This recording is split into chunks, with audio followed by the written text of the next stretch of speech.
Hello and good day to everyone.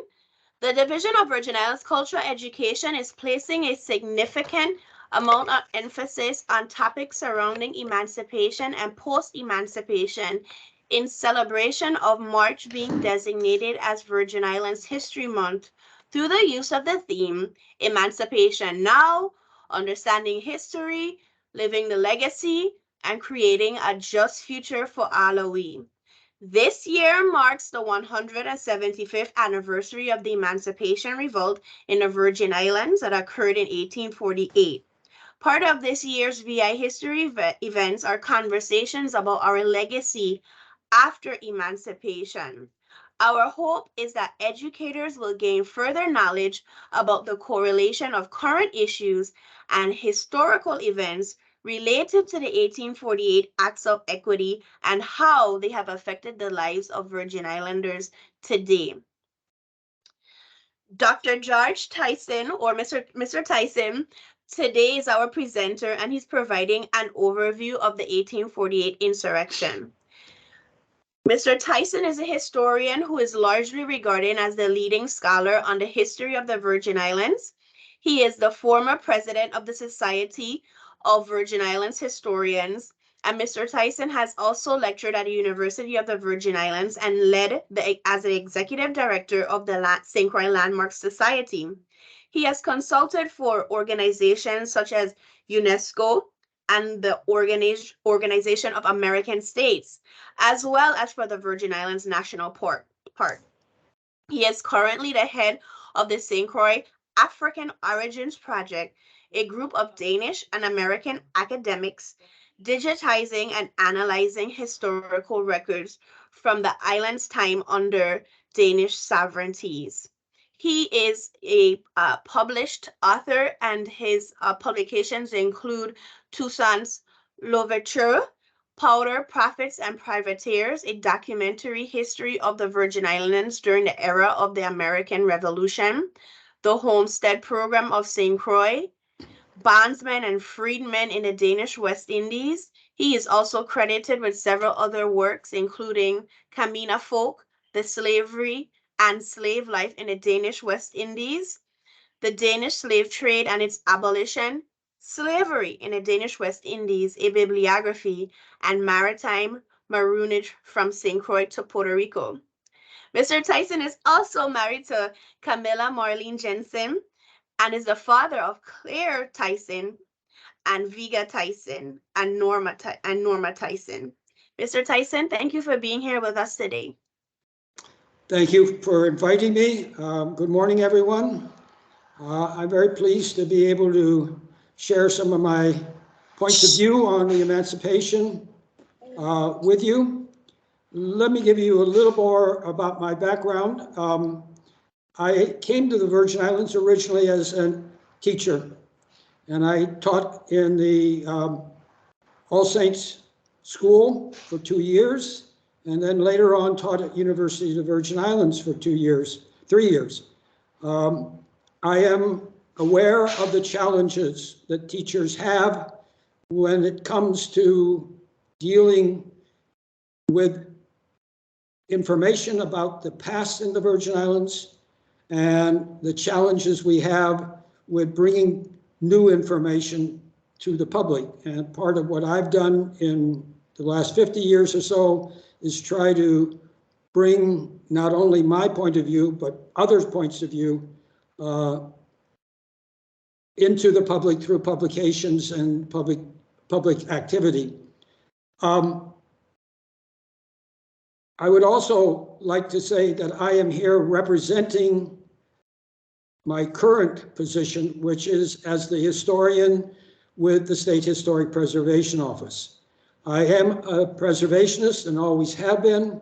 I do that because I believe that buildings tell stories, and they are worth saving not only because they are architecturally significant, but because they are significant visual remnants of the stories of the people who have built and inhabited them. And that informs my whole perspective on emancipation, which I'll share with you in this lecture. I'm going to start with my own point of view on emancipation, and comes from reading a lot of material, primarily material that is published by historians who have used documentary sources that are found in abundance in both the US and the Danish National Archives. I believe that documentary sources are what we have to depend on for our information, and I'll come back to that in a minute. I will start by declaring that the popular general uprising that occurred on St. Croix and led to universal emancipation throughout the Danish West Indies constitutes one of the most significant events in Caribbean and New World history. And I don't think we appreciate that. This is a place where enslaved people freed themselves, and they did so peacefully, unlike in Haiti, the only other place where people free themselves, which led to civil wars and revolutionary upheavals and so on that have had an enormous impact on the development of that country ever since. Here it was peaceful. There was some violence, there were some people died, but by and large, emancipation was achieved without open warfare. And that is something to be said about the people of the Virgin Islands too.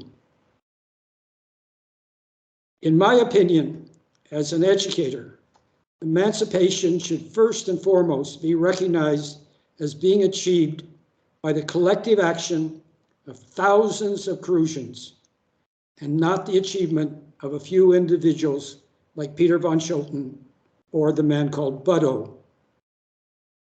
I take that very seriously. I think social change is brought about by people working together to achieve a common end.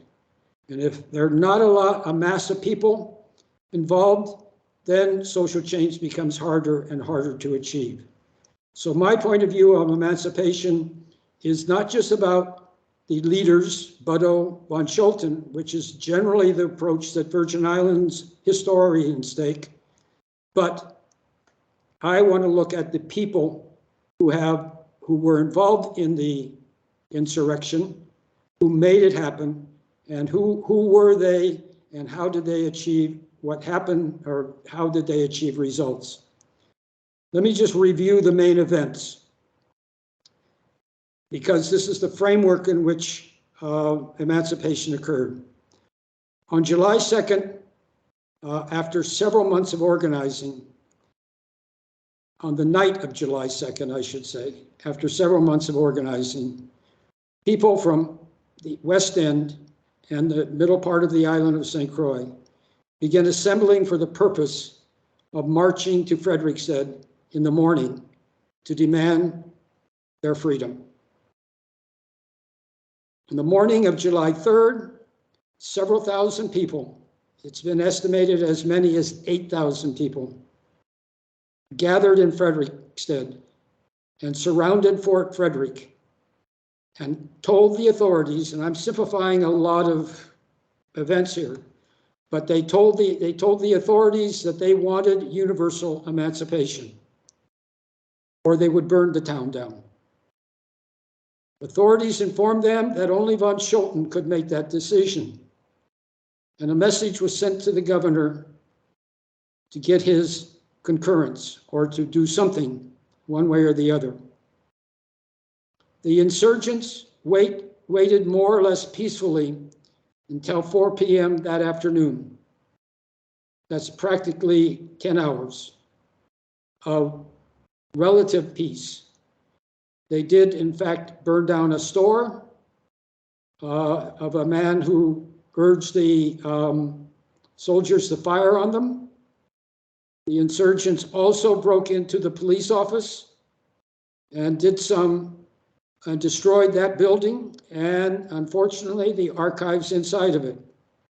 But there were no lives lost, and by and large, that 10 or 12 hours passed by relatively peacefully. Many people are at 4 o'clock. Von Scholten arrives after much dithering on the subject. He couldn't make up his mind what he wanted to do, and finally decided he would go to Frederiksted in order to make the proclamation of freedom.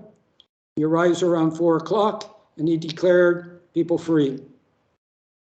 And at that point, people began to disperse and to spread the word throughout the countryside that freedom had come at last. Now, that evening, it starts getting a little more unsettled after that. That evening, a crowd of people from, and this is the evening of the 3rd and the morning of the 4th at night, people from the north side estates gathered and started to head to Christiansted. Their purpose is not known, but they are perceived by the authorities as a threat. And against von Scholten's orders, they are fired upon at Basin Triangle, and several are killed or wounded. These are the first casualties of the Emancipation uprising. And they have a very profound effect, because suddenly people are being shot down and nobody understands why. And word spreads throughout the island about these people being killed. There was another incident a few hours later on the Contentment Road where other people were killed. So there are several casualties on that evening, and that creates unrest throughout the island because nobody quite knows now what is going to happen next. July 4 through 6 are days of both celebration and unrest on estates throughout the island. And this is well documented in many accounts. But by and large, people are peaceful. They are destroying some property, some overseer houses, manager houses. They break into some great houses, but they are not doing outright violence to anybody. Many agricultural estate workers are arrested and jailed during the 4th and the 6th by the Free Colored Militia. The regular troops are kept in the 2 towns in order to prevent the citizens there. And many of the white population assemble in those towns because of what is the unrest that's going on in the countryside. On the 7th of July, Spanish troops arrive from Puerto Rico, and Danish troops are sent into the countryside. There's a regular court-martial established in Frederiksted, and 2 people are convicted and executed on the 7th. Later on that day, von Scholten resigned out of fatigue and, I think, distress. And a few days later, he sailed for Denmark, leaving the governor of St. Thomas, Oxholm, who is a property owner and a former slave owner, in charge. On July 10th, a court-martial is established in Christiansted. I'm sorry, court-martial was established in Frederiksted, and 2 people were executed. This is on the 7th. On the 10th, 7 more people were executed. And a court-martial is established in Christiansted, and over the next few days, 8 more people are executed. So there are 17 people at least who we know died during the insurrection. But by the 10th, the unrest in the countryside had been stopped. People were free, but nobody understood exactly what that meant. And of course, in the aftermath, you have laws that were passed, the Labor Act, and a number of other acts that virtually restored slavery, forcing people to stay on their plantations that they worked and giving them very little freedom or privilege. Now, I'd like to discuss why these events may have happened the way they did. First of all, it is somewhat incredible that the enslaved population felt that if they went to Frederiksted and demanded their freedom against the threat of fire, they would be freed. And I think in the history of the islands, there are reasons for that assumption that it would work. First of all, in the 1830s, there were a series of fires throughout St. Croix on the plantations. And because of those fires, which posed serious threats to the economy and to the property of the planter class, very strong laws were passed against fire. Anybody involved in fires would be arrested. There have to be determination whether that was accidental, deliberate, and so on. And the police records contain many, many instances of that happening. So the enslaved population knew that fire was a serious threat and that the fire would destroy Frederiksted, certainly. And the enslaved people who were behind the fire threat were women.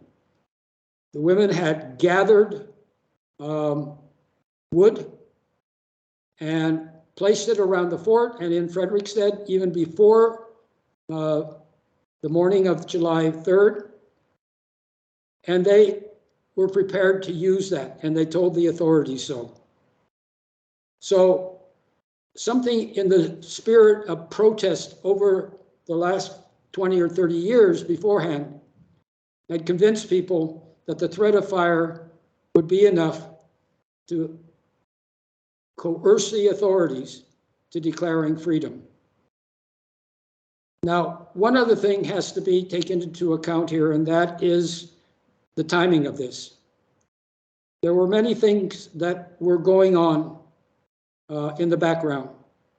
One of which was that first of all, von Schulten in 1847 had, I'm going to back up even further. The King of Denmark, not von Schulten, in 1847 had declared that the children under 12 would be free from that date on. That was, I believe, June of 1847. So after that date, enslaved children under 12 years of age were free. Their parents were not. Now, the parents would become free according to the same decree in 12 years. Well, in 12 years, at the rate of attrition, and it was very high in those days of people surviving slavery, most people could calculate that they weren't going to be alive. So I think those combined decisions by the King of Denmark was a precipitation for the planning and the execution of the uprising. There were also events in the French West Indies where the enslaved population was also emancipated, and again, there were uprisings and so on, but they were much more violent than those that happened in St. Croix.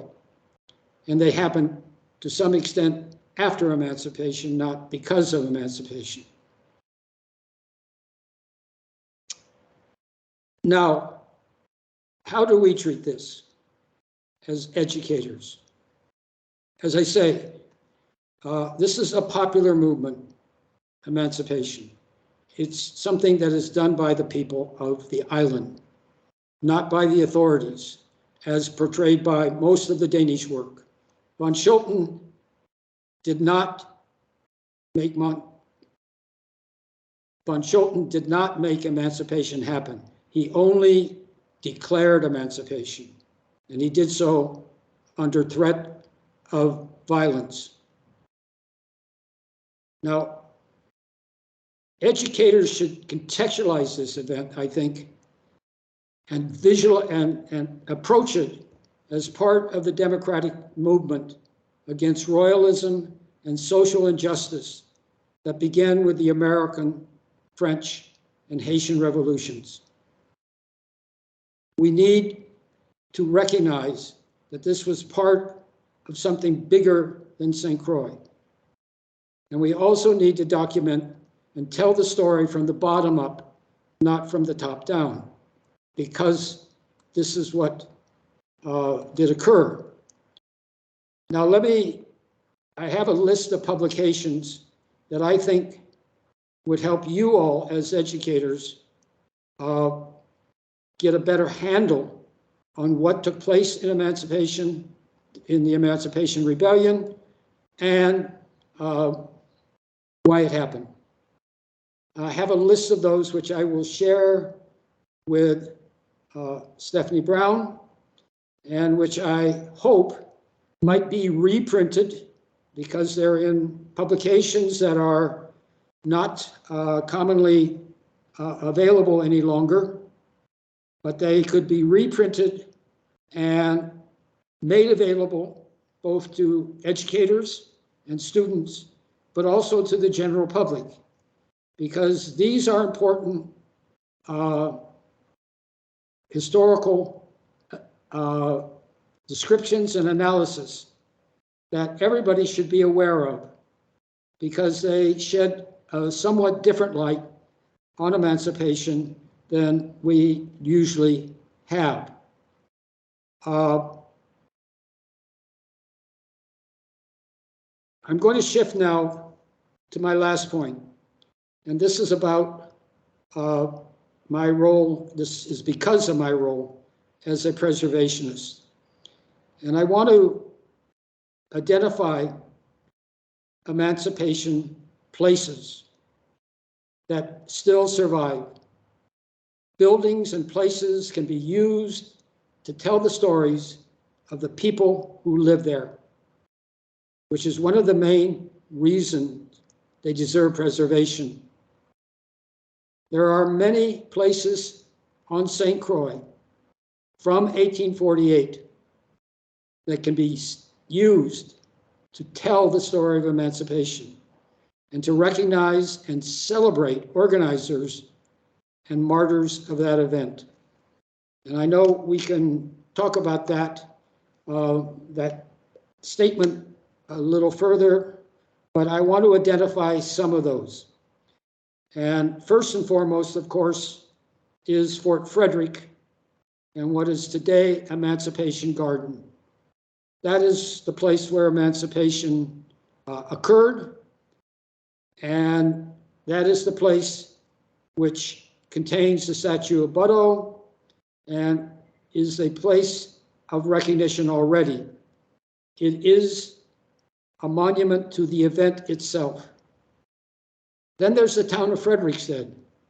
The whole town was involved in the Emancipation Uprising. A few buildings were destroyed, but most of the town survived until 1878, when most of those buildings were burnt down. But Frederiksted as a town is a place where emancipation can be and is celebrated on a regular basis. Third, there's the Bausen Triangle, where people were massacred by the militia on the night of January 3rd and the morning of January 4th. This is the first place, as I said before, where people who were celebrating their freedom were killed.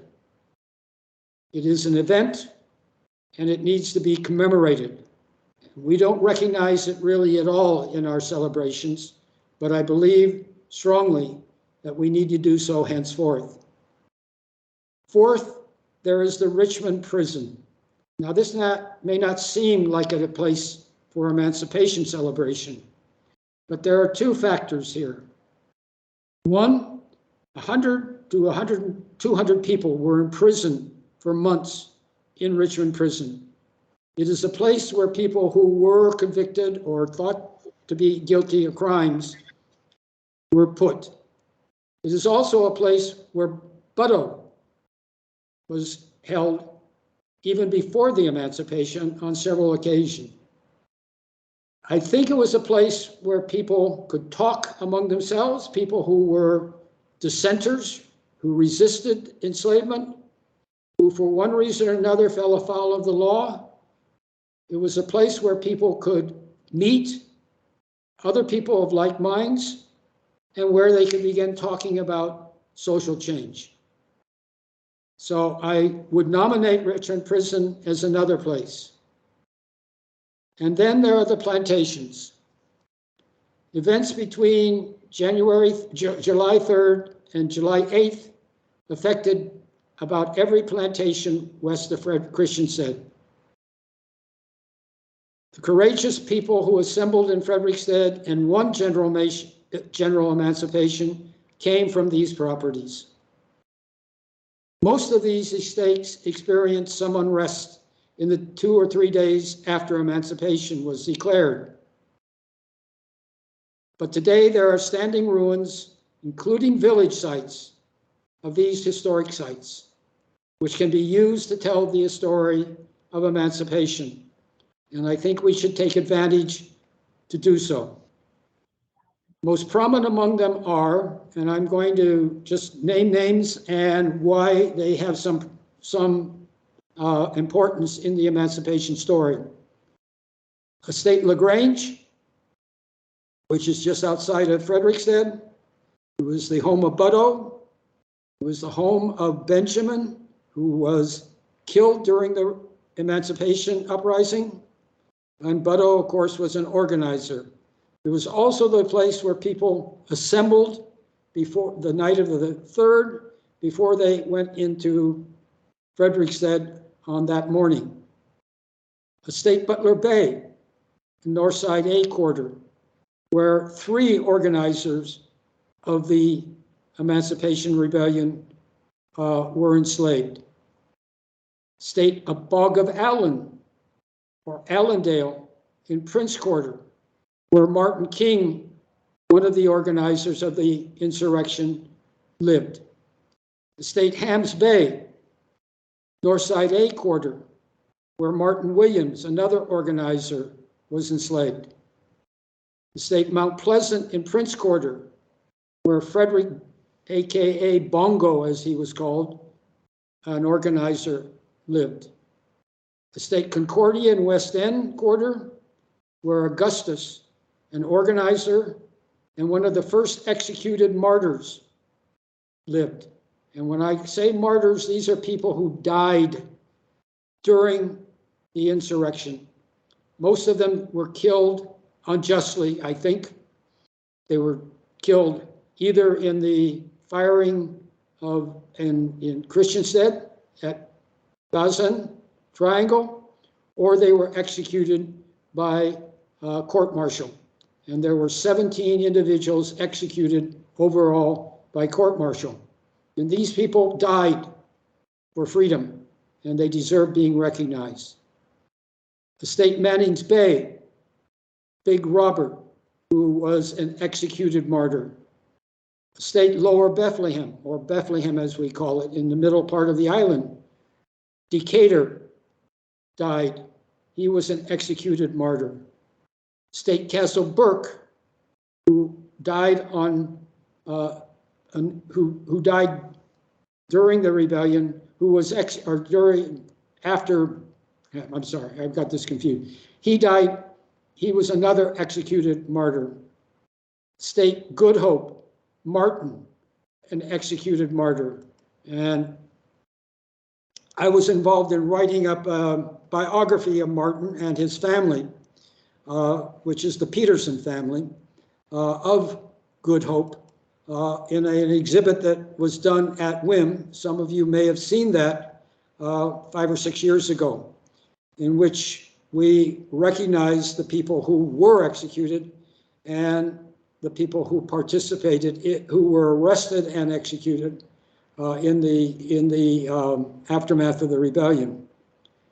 The state Golden Grove, Matavius, who was an executed martyr, and he was the only African born in Africa who I can determine was involved in the insurrection. And of course, that was because most Africans were very old by 1848. Slave trade had ended in 1803.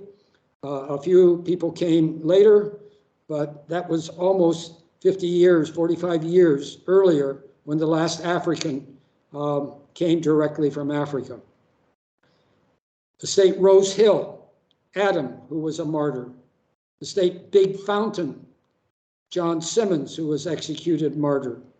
The state Enfield Green, James Heiliger, executed martyr. The state Lorraine, Henry, who was a martyr, executed martyr, and Joe, who died, who could be considered during the insurrection a martyr. Charlie, who died of Sion Farm, where Charlie died, he was a martyr. Peter's Rest, Benjamin, he died as a martyr of the revolution. Estate Montbijou, George, he died as a martyr of the revolution. State Spanish Town, Thomas, died as a martyr of the revolution. The state Canaan, Samuel Ephraim, who died as a martyr of the revolution, in prison. The state Lebanon Hill, Thomas, who died as a martyr. The state Diamond, Stephanus, who died as a martyr.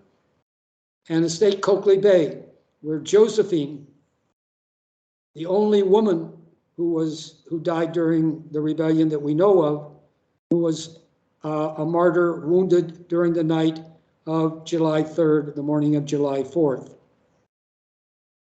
Estate Castle Coakley, I'm going to come back to women in a minute. Estate Castle Coakley, Jesse, who was a martyr. Thomas at Estate Baronspot was a martyr. And Estate Jerusalem, George, who was a martyr. Estate Work and Rest, Andreas, who died from his wounds, a martyr. And Estate Belvedere, Johann Thomas, who died as a martyr. Now, I call their names because I wanted to put them on the record beside the names of Butto and Martin King and a few others. I mentioned women, and well, let me come back to that in a moment. Maybe we can talk about that afterwards, because I want to suggest right now that one important thing we should collectively accomplish this year of a celebration is the creation of an Emancipation Trail with signage and information stations. Such a trail would enhance community education in our schools, promote our tourism product, and make a significant contribution to the new St. Croix National Heritage Area. That would be a lasting contribution and a fitting contribution, because it's a recognition of the people who organized and gave their lives to the freedom of their brothers and sisters on St. Croix. And they deserve some kind of recognition. And I think an Emancipation Trail would do that. Finally, and I know this is somewhat controversial stuff, but I'll throw that out anyway, the women. The first woman who comes to mind is Anna Hegor. She has been celebrated in some books as someone who persuaded von Schulten to free the slaves. I am not of that persuasion. Von Schulten, or Anna Hegor, was, as an adult, a slave owner. I have documented that she owned at least 32 or 33 slaves during her lifetime. She not only was a slave owner, but she was a slave trader. She bought and sold most of the slaves that she owned. The fact that she did so was significant in acquiring a great deal of wealth that went to the construction of Bulas Mende, where she and von Schulten lived. And by the way, that should be another place that should be on the Heritage Trail because of von Schulten's connection. But I don't think that Anna Hegor deserves recognition as a heroine of emancipation. That's my personal opinion, but there are good reasons for doing that. In terms of women's contribution to the uprising, they were present from the outset. They were there in Frederiksted, among the crowd of 6,000 to 8,000 people. They were involved in the unrest that happened after emancipation. And while they are not named individually, because they were not, only a few of them were even brought to trial, it is important to recognize that women played a role equal to the men, maybe even more so, in terms of numbers, to emancipation in 1848. I'm going to stop here. I've thrown out some things to you, and I would like to hear some questions, and we can have some discussion. Thank you.